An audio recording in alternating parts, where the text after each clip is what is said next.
Bonjour à tous, ici Francesco Biondimora et Marina Katsanis pour un deuxième épisode du podcast Histoire oubliée. Celui-ci sur le thème de la communauté LGBTQ à l'époque de l'Allemagne nazie et l'oppression qu'ils ont vécue. Cet épisode sert d'ailleurs à commémorer le 75e anniversaire de la fin de la Deuxième Guerre mondiale en mettant l'accent sur un groupe marginalisé de ce conflit. Bonjour Francesco, bonjour tout le monde. La série du podcast Histoire oubliée vous êtes présentée par une équipe d'étudiants à la maîtrise en histoire à l'Université de Montréal. L'objectif de cette série de podcasts est de mettre en valeur l'histoire de certains groupes généralement oubliés du discours historique dominant. Francesco, aimerais-tu nous présenter le sujet d'aujourd'hui? Oui, avec plaisir. Alors, comme nous l'avons dit, notre thème aujourd'hui concerne les victimes homosexuelles du nazisme, et notamment les Triangles roses, ces prisonniers internés dans les camps de concentration durant la Seconde Guerre mondiale. Nous allons donc vous présenter la situation de la communauté LGBTQ en Allemagne avant 1933, en mettant l'accent sur l'étonnante ouverture d'esprit qui régnait à cette époque. Ensuite, nous parlerons des changements majeurs qu'entraîne l'arrivée au pouvoir des nazis, et comment une répression violente s'installe peu à peu. Nous aborderons le cas des prisonniers dans les camps de concentration, l'horrible situation auxquelles ils ont dû faire face, et finalement, il sera question de la fin du régime nazi et la libération des camps, une libération qui s'avéra fausse pour les membres de la communauté LGBTQ, puisque ceux-ci continueront de vivre des décennies d'oppression et d'oubli. Tout d'abord, pourquoi la persécution de la communauté LGBTQ par l'Allemagne nazie est-elle une histoire oubliée? Eh bien, Marina, pendant des décennies, la communauté LGBTQ n'était pas présentée comme une victime de l'Allemagne nazie.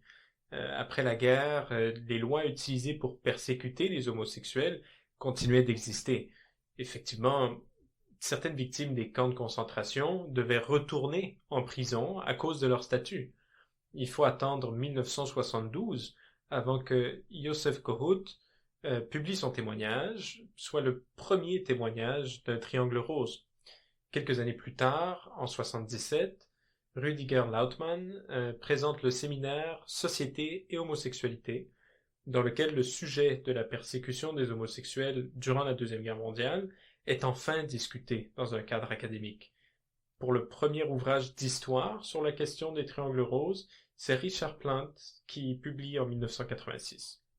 Et comment ces personnes sont-ils pris pour faire leur histoire?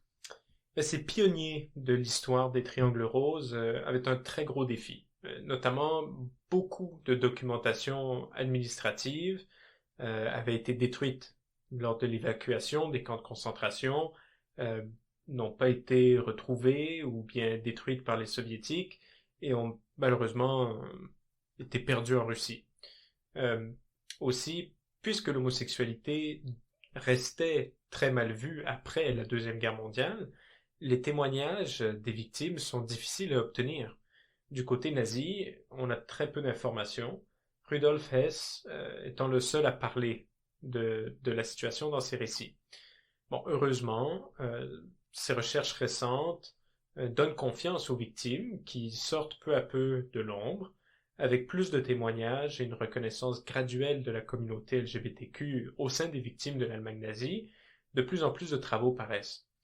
Donc, grâce à ceci, nous pouvons maintenant raconter leur histoire, une histoire qui a été trop longuement oubliée. Commençons donc par le contexte qui a mené à ces persécutions. Comment était la vie pour la communauté LGBTQ en Allemagne avant l'arrivée au pouvoir des nazis? Au même titre que Paris, Berlin était la capitale homosexuelle de l'Europe au début du XXe siècle. Berlin est une ville remplie de lieux destinés aux membres de la communauté LGBTQ, des bars, des restaurants, des clubs. C'est autant des clients de la bourgeoisie que de la classe ouvrière, des Européens qui viennent d'un peu partout qui fréquentent ces lieux. Tous les arts, comme la littérature, la peinture, la musique, le cinéma, le théâtre, euh, participent à cette culture homosexuelle en pleine effervescence. On y trouve des journaux, des magazines qui ont pour public cible la communauté LGBTQ. Le premier film qui parle ouvertement d'homosexualité différent des autres, il s'appelle, a été réalisé en Allemagne en 1918 par le docteur Magnus Hirschfeld. Le but était d'éduquer le public sur l'homosexualité. L'homosexualité était donc légale? Mais il faut quand même mentionner que depuis l'unification de l'Allemagne en 1871, le paragraphe 175 du Code pénal interdisait des actes indécents entre deux hommes. Avant 1933, il y avait relativement peu d'arrestations, soit environ 1000 par année, dont la plupart étaient relâchées aussitôt. Les interventions policières dans les lieux fréquentés par les homosexuels étaient plutôt rares, et la police s'attaquait surtout à ceux qui dérangeaient socialement, ouvertement, les plus extravagants, les récidivistes, les prostituées.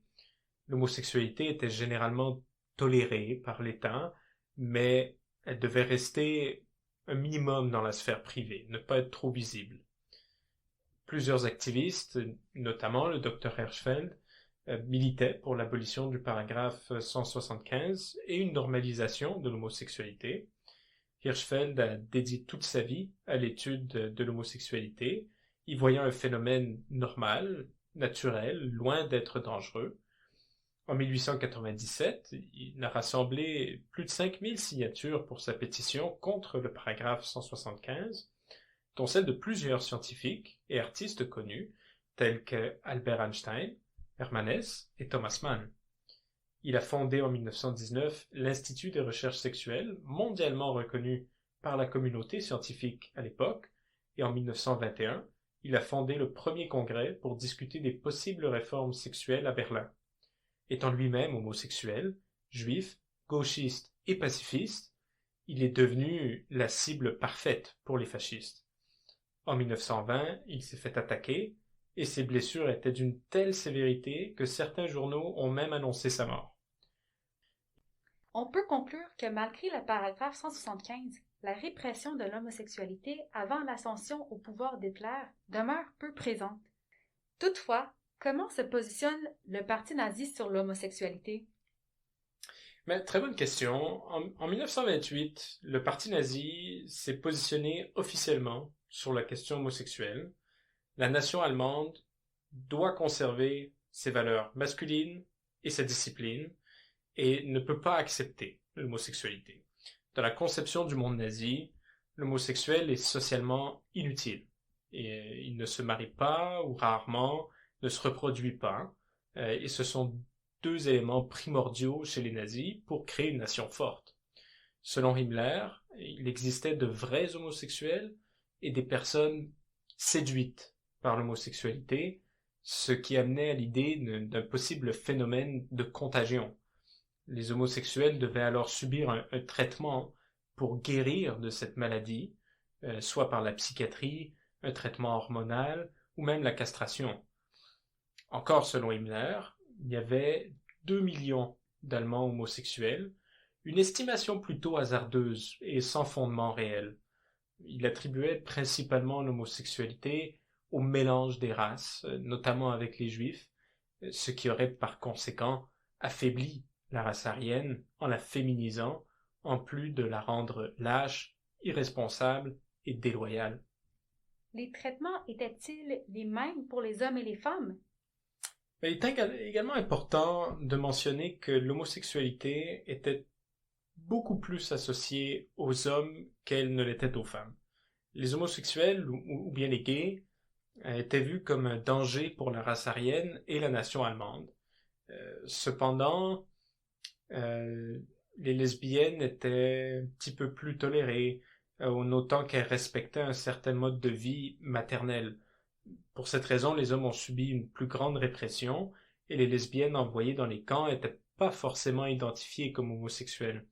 Himmler ne tolérait aucunement cette perversion chez les SS. Néanmoins, l'homosexualité avait une certaine place chez les SA, la section d'assaut du NSPAD, menée par le bras droit d'Hitler, Ernst Röhm. Étant lui-même un homosexuel reconnu, sa sexualité semblait assez tolérée par Hitler avant son ascension au pouvoir en 1933. Par contre, l'homosexualité chez les SA est devenue problématique et impopulaire lors de la prise du pouvoir des nazis, et Hitler se devait d'intervenir. Il a dissous le pouvoir des SA en 1934, et Rome était la victime d'un complot de la part d'Himmler, Heydrich et Göring. Et il se fait arrêter et assassiner par les SS durant la nuit des longs couteaux. Le meurtre de celui-ci était voulu comme un message envers toute la communauté homosexuelle. Quel impact a eu l'arrivée au pouvoir des nazis pour la communauté LGBTQ? Mais lors de la prise du pouvoir par Hitler, il n'y avait pas de nouvelles lois écrites, mais plutôt une application plus sévère de celles qui existaient déjà. L'État avait créé les affaires homosexuelles sous l'institution de la Gestapo. Cette institution fichait ceux-ci, c'est-à-dire qu'elle lisait les personnes accusées avec ou sans raison d'homosexualité. Pendant cette période, les condamnations s'accélèrent grandement. Par exemple, les registres démontrent qu'en 1934, 872 personnes étaient jugées, tandis qu'en 1938, on en retrouve 9479. Ces statistiques excluent les lesbiennes qui étaient plutôt arrêtées pour être asociales ou communistes. Pour éviter toute spéculation, les homosexuels se mariaient souvent, parfois entre eux, ou simplement rejoignaient l'armée.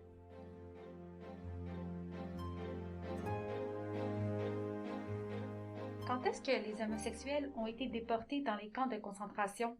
Dès 1933, des membres de la communauté LGBTQ étaient déportés dans les camps de concentration, par exemple à Dachau.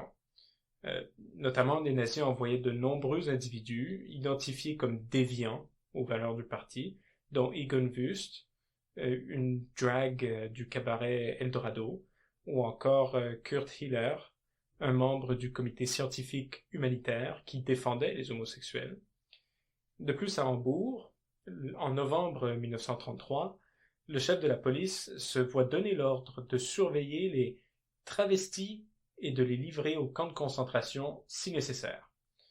Pour ce qui est des conditions de vie à l'intérieur de ceux-ci, nous y reviendrons un petit peu plus tard.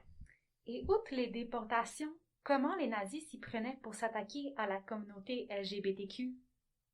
Durant les premières années du régime, la répression se faisait par rafle. La police organisait des raids contre les lieux fréquentés par les homosexuels et les transsexuels.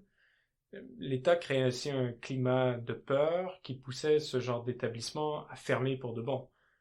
À partir de février 1934, le ministère de l'Intérieur a ordonné la surveillance régulière des criminels sexuels habituels. Aucune distinction n'était faite entre les individus arrêtés et accusés pour avoir agressé sexuellement et les individus accusés d'avoir engagé une relation avec une personne du même sexe. En fait, les accusés pouvaient avoir une détention préventive, ce qui se traduisait par une maltraitance et des abus de la part de la Gestapo, des SS et des autres prisonniers, puisque ceux-ci étaient transférés dans une prison ou un camp de concentration. Autrement dit, lors d'une opération en 1934, Himmler fait arrêter plus d'homosexuels en 6 semaines que lors des 15 années précédant l'arrivée des nazis au pouvoir en Allemagne. Basé sur des stéréotypes, la police devait identifier les homosexuels selon leur apparence et leur démarche. Par conséquent, l'État force les Allemands à démontrer constamment leur masculinité en se mariant à une femme, en procréant, en pourvoyant aux besoins de leur famille et en s'engageant à défendre la nation allemande. Autant les hommes que les femmes ne pouvaient déroger aux conventions des caractéristiques attribuées à leur genre.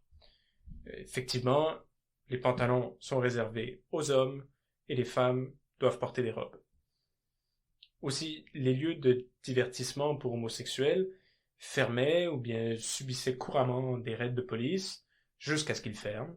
Même des publications étaient interdites. D'ailleurs, l'Institut chargé de la recherche à propos de la sexualité subit un raid et des milliers de travaux sont détruits lors d'autodafé. Étant à l'extérieur du pays, lors de l'arrivée au pouvoir des nazis, le docteur Hirschfeld n'est plus jamais revenu en Allemagne et il mourra en France en 1935. Est-ce que la population générale participait à la répression? Oui, oui. Les gens étaient encouragés à dénoncer les homosexuels. Plusieurs personnes étaient arrêtées à la suite d'une dénonciation émise par un membre de leur propre famille ou par l'entremise d'une lettre anonyme. En outre, les hommes n'ayant pas de relation avec des femmes étaient automatiquement suspects et parfois dénoncés à la Gestapo, puis fichés pour cette raison. Les accusations d'homosexualité étaient utilisées également comme une excuse afin de s'attaquer plus facilement à des opposants du parti, de l'armée ou de l'Église. Par exemple, lors d'un discours devant 25 000 spectateurs en mai 1937, Goebbels présente les membres du clergé comme des homosexuels, corrupteurs de la jeunesse et responsables de la décadence morale. L'État a donc implanté les bases des répressions envers les homosexuels, mais celles-ci sont encore à leur début. Comment est-ce que ces répressions s'accélèrent? Le paragraphe 175, dont on a parlé plus tôt, a été révisé en 1935 afin d'étendre la définition de l'homosexualité. Un simple geste physique ou une pensée pouvait incriminer un individu. Également, la loi était rétroactive afin d'aller chercher des preuves dans le passé de l'accusé. Une fois accusées, ces personnes étaient obligées, souvent sous la torture, de dévoiler les noms de leurs partenaires, d'amis, de connaissances. Personne n'était à l'abri des accusations. En fait, même des personnes hétérosexuelles pouvaient facilement enfreindre la loi en s'habillant de manière moindrement osée. Tel était le cas avec la révolution de la mode dans les années 20 et 30. En 1936, Himmler a fondé l'Office central du Reich pour la lutte contre l'homosexualité et l'avortement, dans le but de combattre les refus de procréer. Cette institution peut être vue comme une addition au département des affaires homosexuelles évoqué un petit peu plus tôt. Plus précisément, ces deux ministères sont gérés par Joseph Meisinger et possédaient comme une mission de ficher et classer tous les individus soupçonnés ou accusés d'entretenir des relations avec une personne du même sexe. L'Office a enregistré environ 100 000 noms. La moitié environ de ceux-ci étaient jugés coupables et des milliers d'autres étaient déportés dans des camps de concentration. À la veille de la guerre, c'est environ 10 000 personnes chaque année qui se faisaient arrêter pour avoir enfreint le paragraphe 175 sous le régime nazi. De plus, les nazis ont cartographié les grandes villes de manière à repérer et à surveiller les lieux fréquentés par la communauté LGBTQ. Le régime emploie des agents afin de piéger les individus qui continuaient à agir à l'encontre du paragraphe 175. Un autre exemple, celui des Jeux olympiques de 1936. De nombreux raids avaient lieu pour éloigner les membres de la communauté LGBTQ. Ironiquement, aux mesures énoncées plus tôt, la police ne recevait pas l'ordre d'accomplir des arrestations durant les Jeux. En outre, ce changement de directive de la part du parti consistait à vouloir projeter une bonne image aux yeux de l'international en se dissociant de l'identité répressive et militaire du nazisme. Par contre, dès la fin des Jeux, la répression a repris de plus belle. Puis en 1937, 73 centres de biologie légale ont effectué des castrations afin de guérir les homosexuels. Cette pratique s'est accentuée lors de la guerre afin de les envoyer par la suite sur le front. Aussi, en 1939, c'est le début des programmes de meurtre par compassion, aussi appelé Opération T, un projet eugénique d'élimination des handicapés physiques ou mentaux, comme les homosexuels, afin de conserver une race aryenne puissante. Environ 70 000 personnes ont été tuées dans le cadre de ce programme, alors que les 2 premières années de son application, ce qui inclut des enfants désignés par le régime comme étant de futurs homosexuels. En effet, les nazis craignaient une propagation héréditaire de l'homosexualité. En septembre 1939, Hitler envahit la Pologne et la Deuxième Guerre mondiale débute. Est-ce que ce conflit a influencé la persécution de la communauté LGBTQ?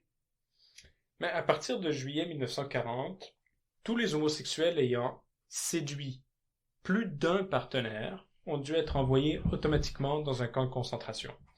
En réalité, une preuve de séduction était rarement démontrée, en considérant qu'Himmler voyait la communauté juive comme une des plus grandes préoccupations. Cette chasse aux homosexuels est néanmoins réduite après le début de la guerre. Jusqu'en 1943, il n'y avait pas de juridiction à l'intérieur des forces armées, ce qui a permis à plusieurs hommes de se sauver pendant quelques années de la persécution. Dans le cas des homosexuels des territoires non allemands, dont la Pologne et l'URSS, ceux-ci ont réussi à se fondre dans le reste de la population, car ils étaient considérés autant inférieurs que le reste. Toutefois, dans la France de Vichy, l'ordonnance du 6 août 1942 criminalise les relations entre les personnes de même sexe. Avant ça, les lois d'origine napoléonienne ne couvraient pas ce sujet. L'homosexualité étant liée à la pédophilie, les rapports concernant des hommes de moins de 21 ans étaient réprimés et les fautifs ont été déportés en Alsace ou en Moselle, territoire sous contrôle allemand. Arrivons directement au sujet des triangles roses, les prisonniers des camps de concentration. Premièrement, pourquoi le triangle rose? Mais chaque type de prisonnier était référé à un code de couleur. Le jaune pour les juifs, le rouge pour les prisonniers politiques, le vert pour les criminels et le rose pour les homosexuels. Par contre, le triangle rose n'est apparu qu'en 1937. Avant ça, les prisonniers pouvaient porter le chiffre 175, des bandes rouges avec des points noirs, des bandes de couleur portées sur la cuisse, une lettre A, ou des couleurs brunes et noires des asociaux, des gens non fréquentables. Il n'y a pas de source qui existe pour expliquer clairement le choix du rose, mais c'était probablement choisi pour son lien avec la féminité. De leur côté, les femmes homosexuelles portaient souvent la couleur noire des antisociaux tout au long de l'histoire des camps. Ce statut avait subi moins de répression et les femmes portant la couleur noire pouvaient plus facilement s'en sortir à partir du moment qu'elles agissaient, entre guillemets, normalement. Une fois dans les camps, quel était le traitement réservé aux prisonniers homosexuels? Mais à leur arrivée au camp, les prisonniers étaient rasés, humiliés, battus publiquement, parfois jusqu'à la mort. Ils étaient constamment insultés, identifiés de façon très péjorative. Les homosexuels subissaient des abus par les gardes, mais aussi par les autres prisonniers. Il existait une certaine hiérarchie dans les camps, et les homosexuels étaient vus comme les plus faibles, au même niveau que les juifs. Ils étaient isolés le plus souvent possible pour éviter une contagion, et les baraques étaient constamment surveillées. En plus, les prisonniers devaient même montrer leurs mains en tout temps pour prouver qu'ils ne se touchaient pas. Si un prisonnier était vu dans son lit, les mains en dessous de la couverture, il risquait diverses punitions, telles que rester nu à l'extérieur toute la nuit ou être pendu par les poignets. La violence infligée par les gardes se voulait un avertissement pour les autres prisonniers. Par exemple, les cris de douleur poussés par ces prisonniers renforcent le régime de terreur employé par les nazis. Durant la journée, les prisonniers travaillaient du matin au soir, des tâches souvent ingrates, totalement inutiles, ne servant qu'à l'épuisement et surtout que les rations alimentaires étaient extrêmement insuffisantes pour ce genre de travaux physiques et manuels. En plus de ces travaux forcés, que subissaient les triangles roses? Les homosexuels servaient aussi de cobayes de choix aux yeux des autorités scientifiques nazies pour des expériences pseudo-médicales. On tentait de les guérir par divers moyens qui pouvaient être très douloureux, voire mortels. Plusieurs hommes subissaient une castration dans le but de mettre fin à leurs problèmes d'homosexualité.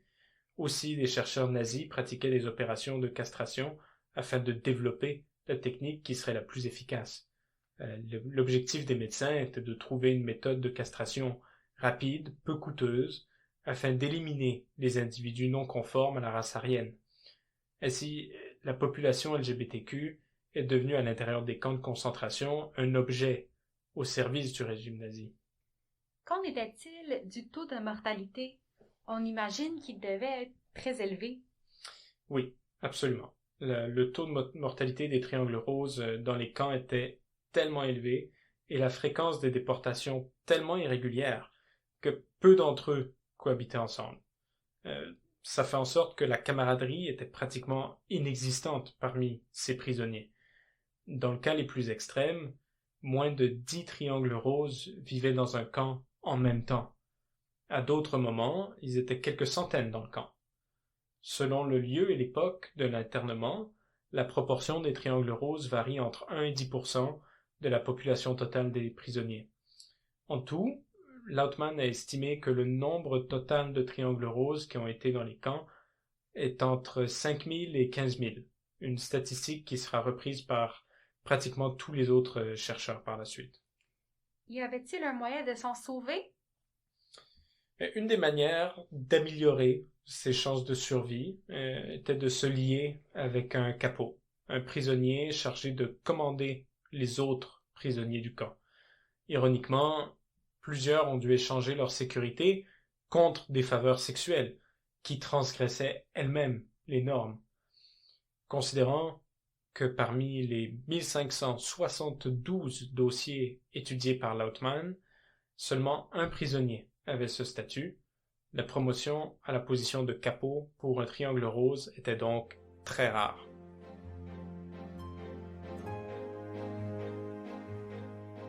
Qu'arrivait-il lorsqu'un prisonnier sortait d'un camp? Dans le cas où les triangles roses avaient la chance de sortir vivants des camps, leur vie ne revenait jamais à la normale.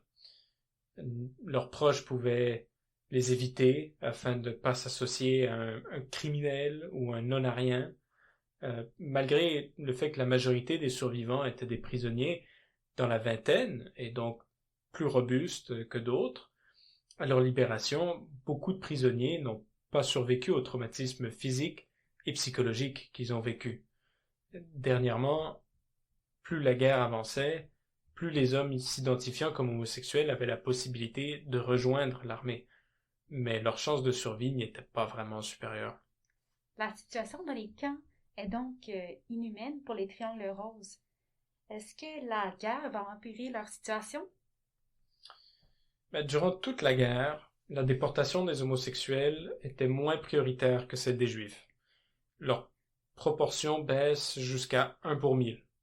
Les prisonniers travaillaient à la production de matériel militaire afin de rentabiliser leur internement. Même si moins d'homosexuels sont déportés dans les camps durant cette période, leurs conditions empirent. Les baraques étaient parfois inexistantes, les prisonniers devaient dormir à même le sol, les infrastructures hygiéniques de base, toilettes, eau courante par exemple, pouvaient être aussi inexistantes. Durant l'hiver de 43 à 44, le taux de mortalité était à son plus élevé du conflit, avec notamment la maladie qui se répandait très rapidement au sein des prisonniers. Lors des travaux extrêmement difficiles, les triangles roses étaient choisis de manière disproportionnée par rapport aux autres types de prisonniers. Selon les archives disponibles, les triangles roses avaient 8 fois moins de chances d'être sélectionnés pour effectuer un travail considéré léger. Dans les cas extrêmes, les triangles roses étaient choisis comme cible vivante pour l'entraînement des SS. À cet égard, le journal intime d'un prisonnier politique de Sachsenhausen raconte que le 30 avril 1943, il ne restait que 6 triangles roses encore en vie, sur une population initiale de plusieurs centaines. Un autre prisonnier politique raconte qu'il est quotidiennement témoin de meurtres envers cette communauté. Même si les triangles roses évitaient normalement les chambres à gaz à leur arrivée, cela n'empêchait pas leur extermination par le régime nazi. Une source du camp de Sachsenhausen rapporte qu'un convoi de triangles roses fut envoyé aux chambres à gaz directement. Comment s'est déroulée la libération des camps et la fin de la guerre pour les triangles roses? Pour commencer, lorsqu'un camp se faisait libérer, les prisonniers n'étaient pas aussitôt relâchés et laissés à eux-mêmes. Plusieurs prisonniers devaient rester prisonniers, et les libérateurs avaient eux aussi des préjugés homophobes. Effectivement, il faut mentionner que l'homosexualité était interdite au sein de tout le Commonwealth, en France et aux États-Unis aussi. Plusieurs homosexuels ont dû continuer à purger une peine pour cette raison. Ensuite, lors des premiers bilans, les homosexuels n'étaient pas inclus dans les victimes du conflit, car leur incarcération était justifiée. D'ailleurs, le paragraphe 175 est resté en vigueur en Allemagne jusqu'en 1969. Malgré la fin du régime nazi, la communauté LGBTQ continuait de connaître des décennies de répression légale. Entre 49 et 69, 100 000 Allemands de l'Ouest se sont fait arrêter pour motif d'homosexualité, et plusieurs sont allés en prison. Dans certains cas, ces individus étaient même vus comme récidivistes à cause de leur emprisonnement par les nazis durant la guerre. Ainsi, la propagande homophobe nazie a eu une influence notable et surtout durable sur la population allemande après la fin de la Deuxième Guerre mondiale. Les individus accusés d'homosexualité ne pouvaient pas espérer travailler dans la fonction publique, n'avaient même pas le droit de vote. À la suite du régime nazi, plusieurs ont perdu leur emploi ou leur place de professeur à l'université. Dans le cas de la loi française mentionnée un peu plus tôt, le code napoléonien, elle n'a pas été modifiée avant 1974 et a été abolie seulement en 1982. Pendant des décennies, la France n'a pas avoué avoir commis des actes de répression envers les homosexuels durant la Seconde Guerre mondiale. Même en Allemagne, les récits homosexuels étaient complètement ignorés et seulement redécouverts à partir des années 70. Ce fut donc une fausse libération pour cette catégorie de victimes, mais ont-ils eu une reconnaissance par la suite? À la fin du régime nazi, les homosexuels n'étaient pas considérés comme des victimes et n'ont pas pu recevoir l'aide nécessaire ou bien des compensations dédiées aux victimes du nazisme. Joseph Kohut était furieux d'apprendre que, contrairement aux gardes des camps, il n'avait droit à aucune pension. Il s'était battu toute sa vie pour la reconnaissance des horreurs vécues par les homosexuels et seulement en 1992, le gouvernement allemand a accepté de lui verser une pension pour ce qu'il avait vécu durant ces années de souffrance. Ce n'est qu'en 2001 que le gouvernement allemand a reconnu le sort réservé aux homosexuels et a accepté de verser une compensation aux victimes. Mais évidemment, la grande majorité des victimes étaient alors déjà décédées depuis un certain temps. Alors que les monuments reconnaissant la souffrance des Juifs ont été érigés juste après la guerre, il faut attendre 40 ans pour voir apparaître la première plaque qui parle des homosexuels. Et ceux-ci n'avaient même pas le droit de participer aux cérémonies concernant les victimes du régime nazi. Par exemple, en 1970, un groupe d'homosexuels s'était rejoint à Amsterdam pour une cérémonie en l'honneur des triangles roses devant le Musée national de la guerre, et ils ont été arrêtés, et les fleurs déposées se font retirer. À vrai dire, les victimes homosexuelles ont été tolérées à partir des années 80, et un monument officiel est apparu en 1984 devant le camp de Mauthausen. La plaque contient un triangle rose et indique « Mise à mort, mise au silence » pour les homosexuels victimes du régime national-socialiste. Une plaque semblable a été posée à Dachau l'année d'après. En 1990, une plaque au camp de Buchenwald honore 650 Rosa Winkel. À Berlin, une plaque a été installée en 1989 dans le quartier historiquement homosexuel, sur laquelle est inscrite « Tuer et oublier les victimes homosexuelles du national-socialisme ». Dans la même ville est inauguré en 2008 le monument pour les homosexuels persécutés par le nazisme, en face du monument pour les juifs. Le monument contient 2 vidéos qui montrent en continu un couple gay et lesbien s'embrasser, rappelant l'illégalité qu'avait un tel acte quelques décennies seulement auparavant. Merci pour votre écoute, chers auditeurs et auditrices. Merci à Francesco pour une deuxième discussion fort intéressante. Nous espérons que vous en avez appris un peu plus sur la persécution de la communauté LGBTQ pendant le régime nazi et par la suite. À travers cette recherche, notre équipe a définitivement découvert plusieurs faits bouleversants et choquants à propos de l'expérience des survivants qui ont été effacés pendant plusieurs années de la mémoire collective de l'Holocauste. Si vous voulez en apprendre davantage, quelques liens et ressources concernant les persécutions de la communauté LGBTQ durant le conflit mondial seront inscrits dans la description.